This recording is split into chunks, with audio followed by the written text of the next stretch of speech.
ಇಂದು ಕರ್ನಾಟಕ ರಾಜ್ಯ ಸರ್ಕಾರಿ ನೌಕರ ಸಂಘದ 24-29 ಅವಧಿ 5 ವರ್ಷಕ್ಕೆ ಚುನಾವಣೆ ನಡೆಯಿತು. ಕಳೆದ 3 ತಿಂಗಳಿಂದ ತಾಲೂಕು ಜಿಲ್ಲೆ ರಾಜ್ಯದ ಚುನಾವಣಾ ಪ್ರಕ್ರಿಯೆಗಳು ಪ್ರಾರಂಭ ಆಗಿತ್ತು. ವಿಶೇಷವಾಗಿ ಇವತ್ತೇನು ರಾಜ್ಯಾಧ್ಯಕ್ಷ ಚುನಾವಣೆ ಇವತ್ತು ನಡೆಯಿತು. ಈ ಚುನಾವಣೆಯಲ್ಲಿ ಒಂದು ಮೈಲಿಗಲ್ಲನ್ನು ಸಾಧಿಸಬೇಕು ಅನ್ನುವಂಥದ್ದು ಹಂತದಲ್ಲಿ ನವಂತರದ ನಮ್ಮ ತಂಡ ಹೊರಟಾಗ ಇಡೀ ರಾಜ್ಯದ ಮತದಾರರು ನಮಗೆ ಮತವನ್ನು ನೀಡೋದ್ರ ಮೂಲಕ ಇವತ್ತು ನಮಗೆ ಆಶೀರ್ವಾದವನ್ನು ಮಾಡಿದ್ದಾರೆ. ನನಗೆ 507 ಮತಗಳನ್ನು ನೀಡಿದ್ದಾರೆ. ನನ್ನ ಪ್ರತಿಸ್ಪರ್ಧಿಯವರಿಗೆ 442 ಮತಗಳನ್ನು ನೀಡಿದ್ದಾರೆ ಅನ್ನುವಂಥದ್ದನ್ನು ತಮಗೆ ಹೇಳಲಿಕ್ಕೆ ಬಯಸ್ತೇನೆ. ಏನಾದರೂ ಕೂಡ ರಾಜ್ಯ ಸರ್ಕಾರಿ ನೌಕರ ಸಂಘ ಒಂದು ಬೃಹತ್ ಆಗಿರುವಂಥ ಸಂಘಟನೆ, ಸಾಕಷ್ಟು ಸವಾಲುಗಳು ಮತ್ತು ಸರ್ಕಾರದ ನಡುವೆ ಸಂದರ್ಭಾನುಸಾರ ಬೇಡಿಕೆಗಳನ್ನು ಈಡೇರಿಸುವಂಥ ಒಂದು ಬೃಹತ್ ಆಗಿರುವಂಥ ಸಂಘಟನೆ. ಹಾಗಾಗಿ ಇದಕ್ಕೆ ತನ್ನದೇ ಆದ ಇತಿಹಾಸ ಇದೆ. ಸಾಹಿತ್ಯ ಪರಿಷತ್ ಆಗಿದೆ, ಇದು ಕೂಡ ಅದೇ ರೀತಿಯಲ್ಲಿ. ಸೊ ಈಗ ನೌಕರೆಲ್ಲ ಕೂಡ ನಮ್ಗೆ ಆಶೀರ್ವಾದವನ್ನು ಮಾಡಿದ್ದಾರೆ. ಆ ಆಶೀರ್ವಾದದ ಹಿನ್ನೆಲೆಯಲ್ಲಿ ನಾವು ಕೂಡ ಅವ್ರ ನಿರೀಕ್ಷೆಗೆ ತಕ್ಕಂಥ ಕೆಲಸ ಮಾಡಬೇಕಾಗ್ತದೆ. ಮೊದಲನೇದಾಗಿ 507 ಮತವನ್ನು ಕೊಟ್ಟಿರುವಂಥ ಜಿಲ್ಲಾಧ್ಯಕ್ಷರು, ತಾಲೂಕಾಧ್ಯಕ್ಷರು ಮತ್ತು ಜಿಲ್ಲೆ ತಾಲೂಕಿನ ರಾಜ್ಯ ಪರಿಷತ್ ಸದಸ್ಯರು, ಖಜಾಂಚಿಗಳು, ಸೆಕ್ರೆಟರೀಸ್ಗಳು, ಹಾಗೆ ಬೆಂಗಳೂರು ಸ್ಟೇಟ್ ಕೌನ್ಸಿಲ್ ಮೆಂಬರ್ ಅವರು, ಯೋಜನಾ ಶಾಖೆ ಅವರಿಗೆ ನಾನು ಮೊದಲನೇದಾಗಿ ಅಭಿನಂದನೆಯೊಂದಿಗೆ ಕೃತಜ್ಞತೆಗಳನ್ನು ಸಲ್ಲಿಸ್ತಾ ಇದ್ದೇನೆ. ಇದರ ಜೊತೆ ಇನ್ನೂ ಕೂಡ ಸಾಕಷ್ಟು ನಮಗೆ ಯೋಚನೆಗಳಿತ್ತು. ಹಾಗೆ ನಮ್ಮ ಖಜಾಂಚಿಯವರ ಸ್ಥಾನಕ್ಕೆ ಕೂಡ ಹತ್ತಿರದ ಅಂತರದಲ್ಲಿ ನಮ್ಮ ತಂಡದಿಂದ ಒಬ್ಬರು ಅಭ್ಯರ್ಥಿಗಳು ಕೂಡ ಪರಾಜಿತರಾಗಿದ್ದಾರೆ. ಸೊ ಎನಿವೆ, ಸಂಘಟನೆಯಲ್ಲಿ ರಾಜ್ಯಾಧ್ಯಕ್ಷದ ಜವಾಬ್ದಾರಿಯನ್ನು ಸಮರ್ಥವಾಗಿ ನಿರ್ವಹಿಸಿರುವಂಥ ಕಾರಣಕ್ಕಾಗಿ ನಮಗೆ ಮತ್ತೊಂದು ಬಾರಿಗೆ ಅವಕಾಶವನ್ನು ಕೊಟ್ಟಿದ್ದಾರೆ. ಇವತ್ತಿನ ಒತ್ತಡಗಳು, ಇವತ್ತಿನ ಆಮಿಷಗಳು, ಇವತ್ತಿನ ವ್ಯವಸ್ಥೆಗಳ ನಡುವೆ ಗೆಲ್ಲೋದೇ ಕಷ್ಟ ಇತ್ತು. ನಮಗೆಲ್ಲ ಆ ಥರದ ತಂತ್ರಗಾರಿಕೆ ನೈಪುಣ್ಯತೆ ಇಲ್ಲ. ಆ ನೈಪುಣ್ಯತೆಗಳನ್ನು ನಮ್ಮ ಸೇವೆ ಸರ್ವಿಸನ್ನು ಮೀರಿ ಅದು ಕೂಡ ಕೆಲಸ ಮಾಡಿರೋದಿಲ್ಲ. ಒಂದು ಕಡೆ ನಮಗೆ ಕೂಡ ಬೇಸರವನ್ನು ತಂದಿದೆ. ಸೊ ನೀವೇ ಸಂಘಟನೆಗೆ ಈ ರೀತಿಯ ಒತ್ತಡಗಳು, ಆಮಿಷಗಳು ಬರುವಂಥದ್ದು ಒಳ್ಳೆಯ ಸಂಪ್ರದಾಯ ಅಲ್ಲ ಅನ್ನುವಂಥದ್ದು ನನ್ನ ಅಭಿಪ್ರಾಯ ಆಗಿದೆ. ಸೊ ನೀವೇ ಗೆಲ್ಲಬೇಕಾದ್ರೆ ಯಾರ್ಯಾರು ಯಾವ್ಯಾವ ಮಾರ್ಗ ಹಿಡಿತಾರೆ ಅನ್ನೋದು ನಿಮ್ಗೆ ಗೊತ್ತಿದೆ. ಸೊ ಆ ಮಾರ್ಗಗಳಿಗೆ ಬರುವಂಥ ದಿನಗಳಲ್ಲಿ ಇನ್ನಷ್ಟು ಕೂಡ ಸುಧಾರಣೆಗಳನ್ನು ತರುವಂಥ ಜವಾಬ್ದಾರಿ ಕೂಡ ನಮ್ಮ ಮೇಲಿದೆ. ಸೊ ಖಂಡಿತ ಆ ಕೆಲಸವನ್ನು ಮಾಡ್ತೇವೆ. ಮತ್ತು ಸರ್ಕಾರದ ಮುಂದೆ ಸಾಕಷ್ಟು 3 ಡಿಮ್ಯಾಂಡ್ಗಳಿದೆ. NPSನ OPS ಮಾಡಬೇಕು. 2025ಕ್ಕೆ ತೀರ್ಮಾನ ಮಾಡಿದ್ದೇವೆ. ಸೊ NPSನ OPS ಮಾಡೋ ವರ್ಷ ಅಂತೇಳಿ ಈಗಾಗಲೇ ನಾವು ಘೋಷಣೆ ಮಾಡಿ ಚುನಾವಣೆ ನಿಂತಿದ್ವಿ. ಅದರಿಂದ ಏನು ಹಿಂದೆ ಸರಿಯುವಂಥ ಪ್ರಶ್ನೆಗಳಿಲ್ಲ. ಸೊ ಸರ್ಕಾರ ಕಮಿಟಿ ಮಾಡಿದೆ, ಅದನ್ನು ಬೇಗ ರಿಪೋರ್ಟ್ ತರಿಸ್ಕೊಂಡು ಮಾಡೋ ಕೆಲಸವನ್ನು ಮಾಡ್ತೇವೆ. ನೀವೇನು ಹೇಳಿದ್ರಲ್ಲ, ಮತ ಕಡಿಮೆ ಆಗಲಿಕ್ಕೆ ಅದೇ ಪ್ರಭಾವ. ಅದಿರಲಿಲ್ಲ ಅಂದರೆ ಠೇವಣಿ ವರ್ಸಸ್ ನನ್ನ ನಡುವೆ ಎಲೆಕ್ಷನ್ ಇದು. ಏನೇಳಿ ಠೇವಣಿ ವರ್ಸಸ್ ನನ್ನ ನಡುವೆ ಎಲೆಕ್ಷನ್ ಇದು. ಅದೊಂದೇ.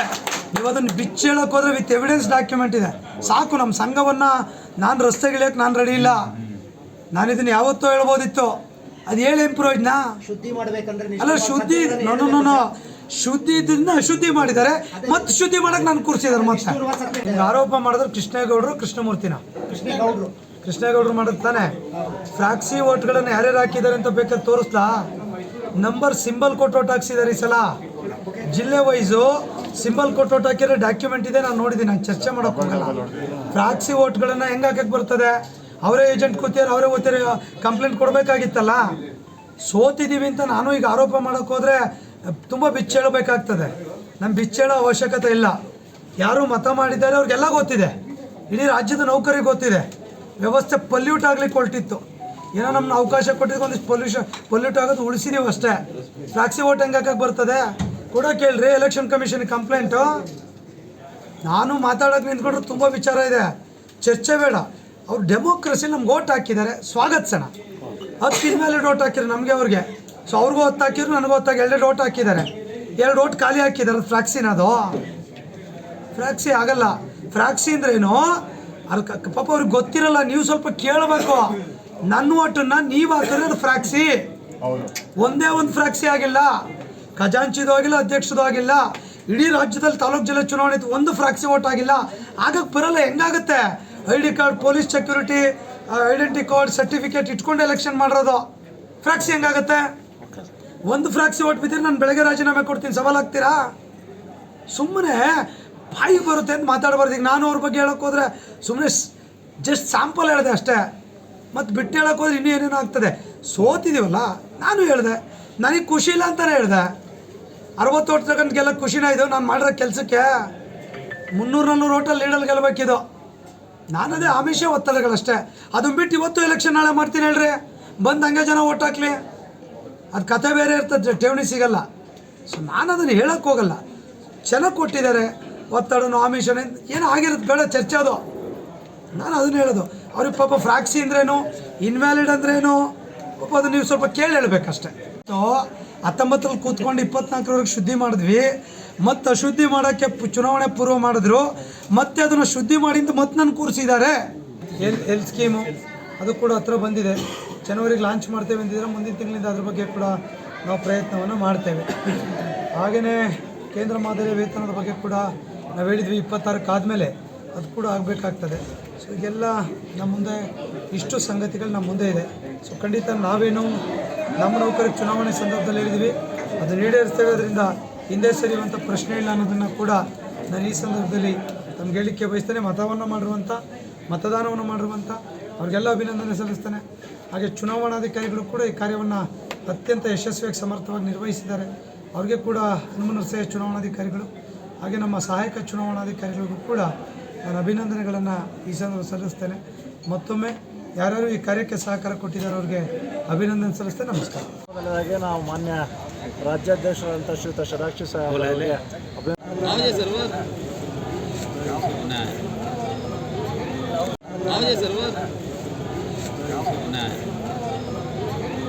ಹೃದಯಪೂರ್ವಕವಾಗಿ ವಂದನೆಗಳು. ನಮ್ಮ ತಾಲೂಕಿನ ಎಲ್ಲ ನೌಕರ ಮಿತ್ರರಿಗೂ ಹೃದಯಪೂರ್ವಕ ವಂದನೆಗಳನ್ನು ಅರ್ಪಿಸ್ತಾ, ಅವರು ಸಾಧನೆ ಅಮೂಲ್ಯವಾದದ್ದು. ಈಗ 5 ವರ್ಷಗಳಲ್ಲಿ ಅವರು 25 ಸಾಧನೆಗಳನ್ನು ಮಾಡಿ ನಮ್ಮ ನೌಕರ ಸಂಘಕ್ಕೆ ವಿಜೃಂಭಣೆಯನ್ನು ಕೊಟ್ಟಿದ್ದಾರೆ. ಮತ್ತು ನೌಕರ ಸಂಘದ ಹಿತಾಸಕ್ತಿಗಳಾಗಿ ನೌಕರರಿಗೆ ಬೆನ್ನೆಲುಬಾಗಿ ಕಾರ್ಯನಿರ್ವಹಿಸುವ ಒಂದು ಅತ್ಯುತ್ತಮ ನಾಯಕನಾಗಿ ಸೇವೆ ಸಲ್ಲಿಸ್ತಾ ಇದ್ದಾರೆ. ಈಗ 2ನೇ ಬಾರಿಯಾಗಿ ನೌಕರರಾಗಿ ಅಧ್ಯಕ್ಷರಾಗಿ ಆಯ್ಕೆಯಾಗಿದ್ದಾರೆ. ಅವರಿಗೆ ನಮ್ಮ ತಾಲೂಕಿನ ಪರವಾಗಿ ಎಲ್ಲ ನೌಕರರ ಪರವಾಗಿ ಹೃದಯಪೂರ್ವಕದ ವಂದನೆಗಳನ್ನು ಅರ್ಪಿಸ್ತಾ ಇದ್ದೀವಿ. करे सो है और 25 के ज़्यादा काम करे सो है और उनका प्रामाणिक सेवे से आज अभूतपूर्व विजय हो गए। हालांकि आगे आने वाले 2025 को हमारा साहब का उद्देश्य है वो NPS निकाल के OPS लाना है। नेक्स्ट 2026 को सेंट्रल पे कमीशन लाना बोल के साहब का है, उसी कैशलेस ट्रीटमेंट बोल के है। ये षडाक्षरी साहब को विन करे सो कर्नाटक का समस्त एम्प्लॉयज़ को, हर एक एम्प्लॉयज़ को मैं धन्यवाद करना चाहता हूँ।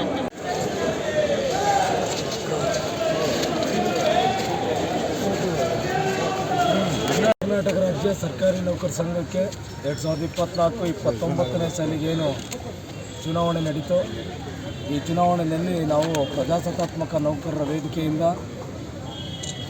ರಾಜ್ಯದ ಖಜಾಂಚಿ ಸ್ಥಾನಕ್ಕೆ ನಾನು ಆಕಾಂಕ್ಷಿಯಾಗಿ ಸ್ಪರ್ಧೆ ಮಾಡಿದ್ದೆ. ಈ ಚುನಾವಣೆಯಲ್ಲಿ ನನ್ನನ್ನು ರಾಜ್ಯದ ಎಲ್ಲ ತಾಲೂಕು, ಜಿಲ್ಲಾ ಮತ್ತು ರಾಜ್ಯ ಪರಿಷತ್ತು ಯೋಜನಾ ಶಾಖೆಗಳ ಎಲ್ಲ ಮತದಾರರ ಬಂಧುಗಳು ಇವತ್ತು ನನ್ನನ್ನು ಆಯ್ಕೆ ಮಾಡಿದ್ದಾರೆ.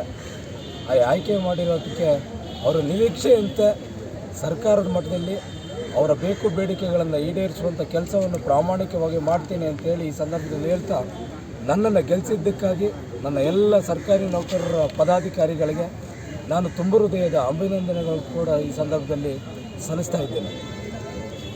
Okay sir.